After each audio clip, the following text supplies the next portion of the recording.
Well, class of 2015, here we are. In less than 9 months, we'll be back together again, wearing the same caps and gowns, sitting together again. We'll have survived 8 more academic credits, a relentless stream of job interviews and cover letters, more grilled honey buns than are probably healthy, the GREs, countless all-nighters, and more. So don't delete Domino's from your speed dial just yet. Hopefully, this year will be the time when we definitively establish our identity as a class. Soon enough, we'll be a chapter in the Williams history books. So, what will that chapter say about us? To help answer that question, we went to Chapin Library.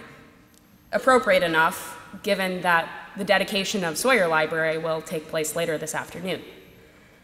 And, with the help of the archivists, we checked out the class of 1915, and, for good measure, the class of 1815 as well. Here are some nuggets of information that we found. So, in 1815, Williams was 22 years old, and not doing so well. Following student rebellions in 1808, 1809, and 1810, the student enrollment had dropped from over 100 in 1810 to 58 in 1815. There were 4 professors, including the president, and 3 tutors. Discipline focused on neglect of religious practice. Ebenezer Fitz, the first president of Williams, retired in 1815 with the belief that the college's days in Williamstown were numbered. In a letter he wrote, "There is no way to save the college from extinction but to remove it to the county of Hampshire." With that attitude, he was replaced by President Moore, who would later also leave Williams to found that other college in the town called Amherst.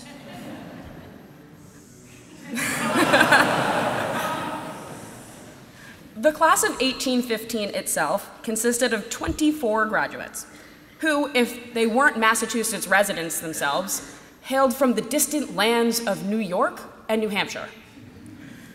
They all lived in either West College or East College, the only 2 dorms that existed at the time. The commencement ceremony consisted of orations in Latin and Greek, as well as one on the glory of the Christian church. The graduates went on to become priests, lawyers, doctors, bankers, professors, and missionaries. And that's it. By 1915, the graduating class had expanded to 97, and the college had 514 students overall.